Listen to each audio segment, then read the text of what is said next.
Yeah, Roger on that. Roger on that. Yeah, you never know. You never know what you're buying with some of this used stuff. You know what I mean? Roger, definitely, definitely. But yeah, conditions are changing. I'm still on the V58 sitting at about 22 feet, so you must be on the beam. Yeah, I'm on the beam, and you're hitting me about 8 S units there, Steve. And that beam was doing us both some justice. I got you 5.7, good audio on that 2000, man. It's working good. Right on. Yeah, I just started up a little video here, so I'll post that on my YouTube there, and you can hear what you sound like. You sound really awesome, as always. But yeah, it's so good to hear you again. I'm glad conditions are kind of changing around that way, and maybe we'll be able to make contact quite a bit again. Yeah, Roger, you've come up to 5.8, and right there before you unkeyed, you hit 5.9, so it's picking up. Yeah, I think Nick is thinks that I got it out for him or whatever. And he very rarely speaks to me anymore. I think he actually unsubscribed, but if I can't hear him, I can't talk to him. Oh, really? Oh, that doesn't sound like him at all. But anyway, yeah. Yeah, you never know, right? It's like conditions, you can't always hear everyone. It's just, that's the way it goes, right? Yeah. But, like I said, I haven't had the beam up since, September last year. So, yeah, I think I got everything to where I can put it up now, and I should be able to leave it up until a hurricane comes in, and then put it back up, because I won't be taking it apart. I'll just be laying it over. So, yeah, I think I've got everything where I can make it right this time. Yeah, Roger on that. Yeah. Yeah, I didn't have really any conditions your way anyway for the last a bunch of months. It's been only like California and Texas and over that way, kind of West Coast. But yeah, it seems like things are kind of switching around here a little bit, which they kind of normally do, I think. For the summer and that. So. Yeah, Roger. I get California, Oregon, Washington State, and then I get Europe. I actually got my first Russian. I got Russia about a month and a half.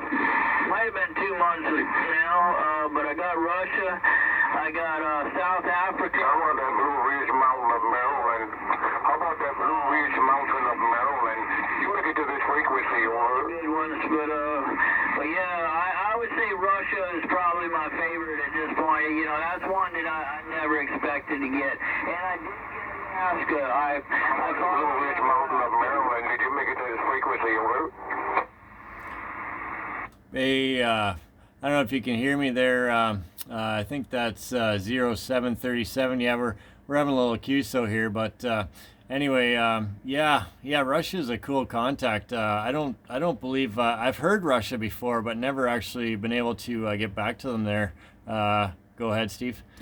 Yeah, it was kind of neat. I was sitting there listening, and I heard 5-0. I said, I've never talked to that before. I'm gonna go for it. And he heard me, and we talked, and then I realized, wow, I'm talking to freaking Russia. Yeah, it turned out to be a real good QSL out of it, EQSL. But hey, man, I'm perfectly good with getting electronic QSL out of Russia, Yeah, Roger on that. That's cool. That's a really cool contact. Yeah. Maybe one day I can make that same trip there. Yeah, I've yet to do that. So anyway, it'd be cool. But yeah, I've had the camera running since we started. So yeah, I'll put you out there here in just a little while if I can. I uploaded one earlier, no problem. The second one I went to upload, something happened and it wouldn't upload, so I'm gonna have to try to redo it. But yeah, I've got this, so I'll put it out there later on. Like I said, I don't know that I'll get it up tonight, but I'll definitely get it up, and it'll go under the SSB and it'll go under UDX contacts if you ever look at the club contacts, if you ever look at the playlist on my channel. Okay, yeah, I'll check that out. And yeah, I'll put this video up there too. And you're sounding awesome as always. What are you on tonight? What radio? Still using the Quad 5 Plus and the Delta M2 microphone. Still running old Dirty Girl. Did I have the Dirty Girl last time I talked to you? No, sir, I don't think so. Yeah, Dirty Girl is a Texas Star called a MC250. Looking at videos, I can confirm it, but looking at videos, it seems to be the consensus that this may have been the first two-pill version that Texas Star produced. It's got two 2470s, I think it is, pills in it. It averages about 180 watts. I call it Old Dirty Girl because I got it off eBay, and when I got her, she was filthy, nasty, dirty, had adhesive all over the top, and she was just terrible. On the inside, the trace was, the positive trace was pulled completely off of the board and broken. So I ended up stripping about a 2-inch section of power wire, and I tinned it the whole way, and then I soldered one end to one side of the trace and then the back end to the other side of the trace to basically build the trace back with wire, and cleaned it up, and man, she's like Old Dirty Girl, man. She puts out well. She likes doing it, you know, so yeah, she's Old Dirty Girl. Roger on that. Well, yeah, it's definitely working. Yeah, you're coming in here really nice. Yeah, nicest I've heard you in a while, obviously. But yeah, we're running I'm just running a Texas Star 350 here, doing about yeah, a little better than 200, something like that. So, and then the Cobra 2000 and the D104 Silver Eagle. So yeah, that's what we're running here, and then the little 2-element cubicle quad beam, of course. Roger. Well, it's doing a good job for you for sure. Yeah, I like the DX350. Is that the HDV high drive with the dial-a-watt? Yeah, that's right. Yeah, I I picked this one up at Hamfest a couple years ago, I guess it was. The guy had it there, and he had $100 on it, and I said to him, you know, it hadn't sold all day, and I was just on my way out. I said, well, I'd give you 80 for it, and I said, does it work? He said, oh yeah, it works, and he would take the $80. So I had my doubts that it worked, but anyway, I brought it home and plugged it in, and it worked perfectly, and I've been running it for you know, the past 2 years now, something like that. So yeah, it did work for sure. Yeah, that's awesome. Those are nice little boxes, man. They'll you know, you can drive them. It's a high drive, so you can drive the crap out of it, and yeah, as long as you don't run it wide open, you know, wide open for a long time, shoot, it should last. But this thing, yeah, I ended up getting it for like $60, but yeah, like I said, it did not work when I got it. But and it ain't pretty. It ain't pretty at all. It's actually the label on it from the factory on the front is purple. Oh, really? Well, that must be pretty rare. I've never seen a purple one. Yeah.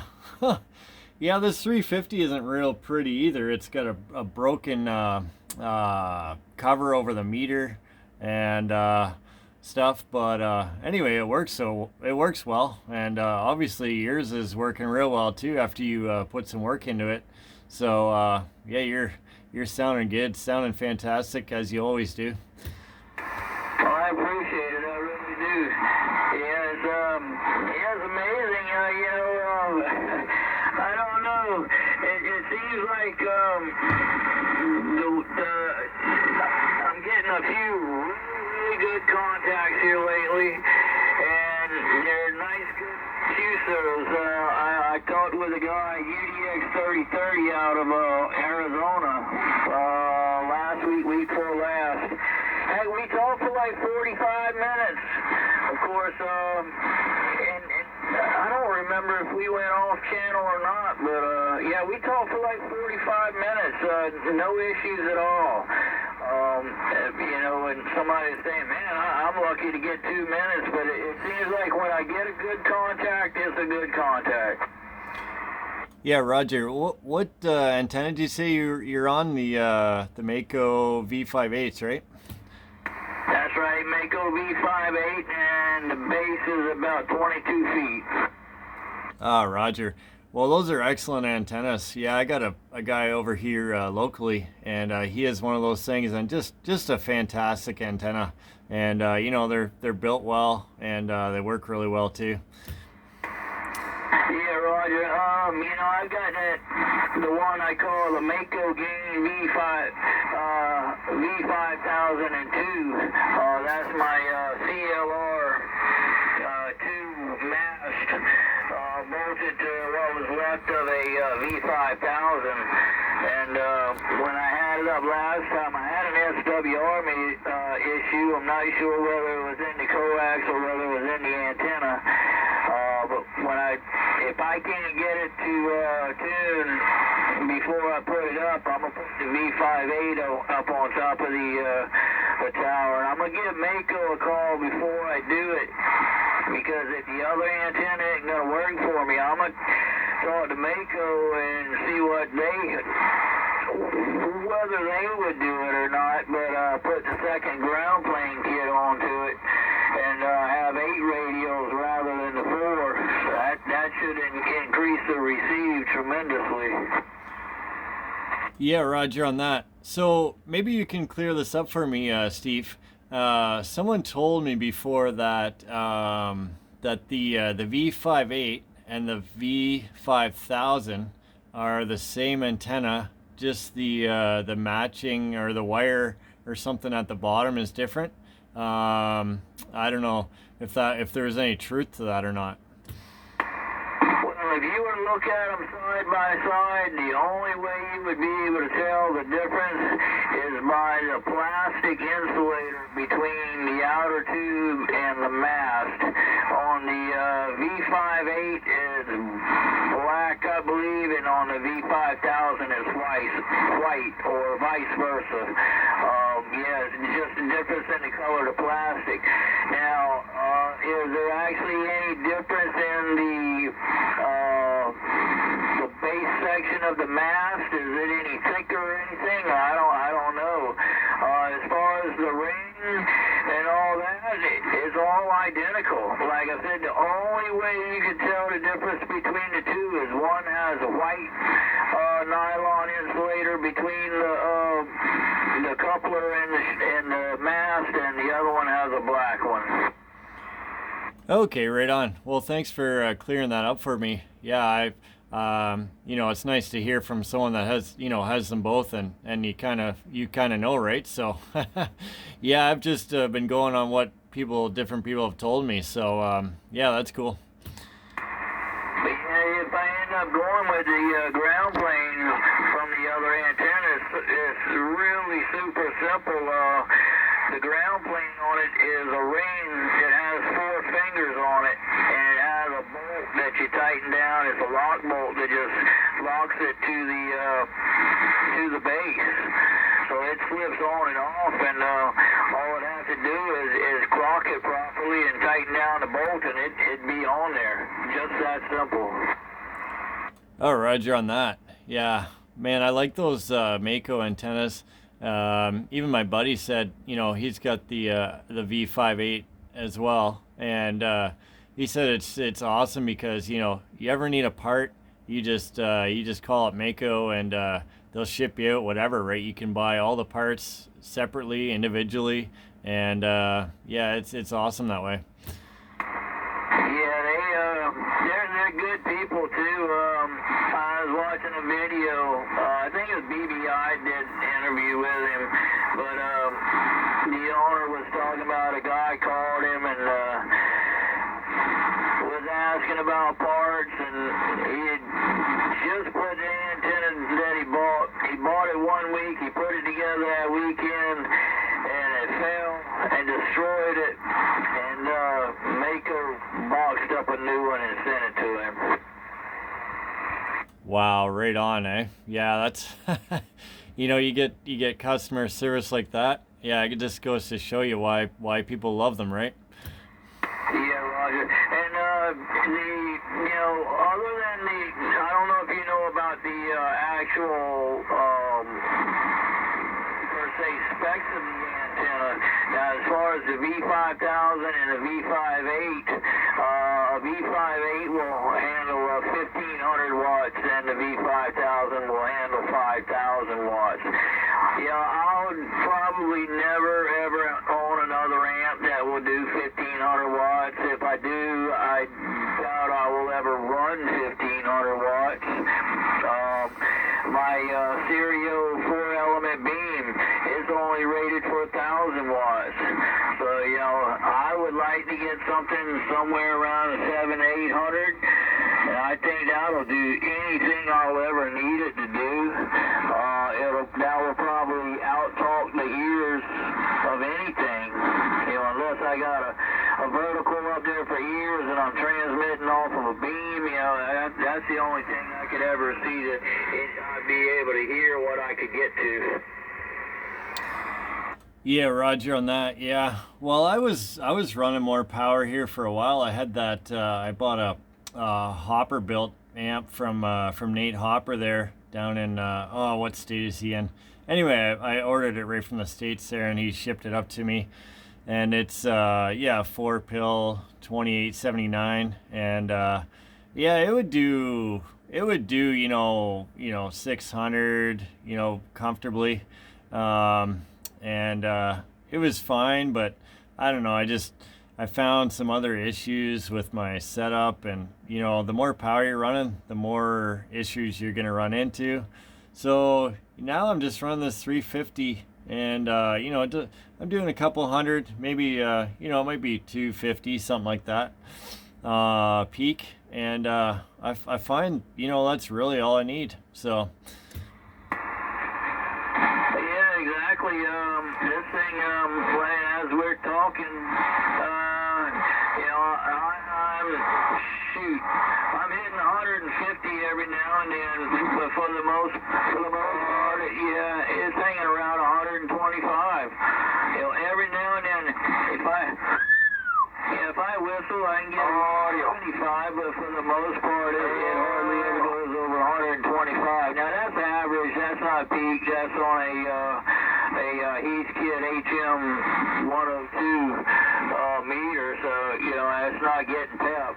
So that's probably probably swinging 225 something pep. yeah, Roger. Well, when I say 250, I'm on a dozy feel good meter. So yeah, I don't know what it actually is, but yeah, this thing should do 250 easily. The Texas Star 350. So yeah, I got a Texas Star 500 here too, but you know what? I don't feel the need to run it anymore. So the little beam works wonders. Yeah, Roger. Yeah, that 350, it'll swing 380, 400, no problems at all. Probably you might get a few watts over 400, but they'll produce 380 to 400, no questions asked. Yeah, Roger on that. Yeah. Anyway, I just run it pretty cool, and it's it should last a long time, right? If I'm just running it easy and not trying to get the max out of it. So anyway, yeah, that's what we're doing here, and yeah, I kind of messed around with the this past winter. Did a bit of work in the radio room here, and I don't know, radios seem to keep following me home. I hear you. Yeah, you're getting quite a collection there. You really are. But yeah, I agree with you. Ain't no need to run it any harder than you need to, and that's just like this thing. I don't know if you ever go out there and look it up. Texas Star MC250. You'll see some crazy stuff that they claim to do to them. I forget who it was, one of the amp builders, was selling one for one of his customers, and said that his customer said he did everything he couldn't blow it up, and supposedly ran 19 volts into it and about 50 watts and produced about 400 or 600 watts out of this thing. Shoot, I don't see that it could live through all that. Yeah, it might live, but probably wouldn't live a long life, that's for sure. Yeah, Roger. Which he did say, I would never recommend doing this to anything. But, hey, look, it took it. Yeah, I enjoy, watching some of those videos, some of those torture tests on different amps and stuff. Yeah, it's kind of cool to see what they'll take. Yeah, Roger. Well, I hate to do it, but I guess I ought to get my butt off of here. I got to go in here and take my shower. I was out there and started out pressure washing, then I had to put pressure washer up, and then my daughter wanted me to take the scratching pad down for cats from one place and put it in another place, and the darn stainless steel bolt decided screw decided it wasn't going to come out of the wood, so I ended up beating one hammer underneath with another hammer to get it where I could pull it out, and it's just been a mess. And like I said, I came out here just to put tools up, and I looked over and saw the radio and said, well, is there anything on?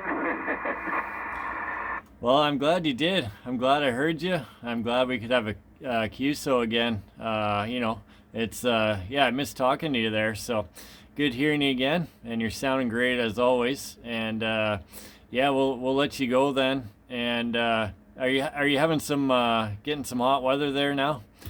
Oh man, we had 93 degrees here today. Let me see. I tell you what we got right now. Hot, yes, definitely hot. Of course, it's not doesn't want to give me the weather right now. I've got 79 degrees right now. Let's see. Real feel is 87 degrees. I'm trying to find out what the humidity is. It's not giving me the humidity right now. But yeah, humidity usually goes up when the sun goes down, so we're probably up to about 80% humidity right now. Oh, Roger on that, yeah. Yeah, that's hot. That's hot, especially compared to what we got right now. But we're warming up, but it takes a while here in Canada, in the spring. So anyway, all right. Well, we'll say 7-3 there, Steve, and we'll catch you again soon, I hope.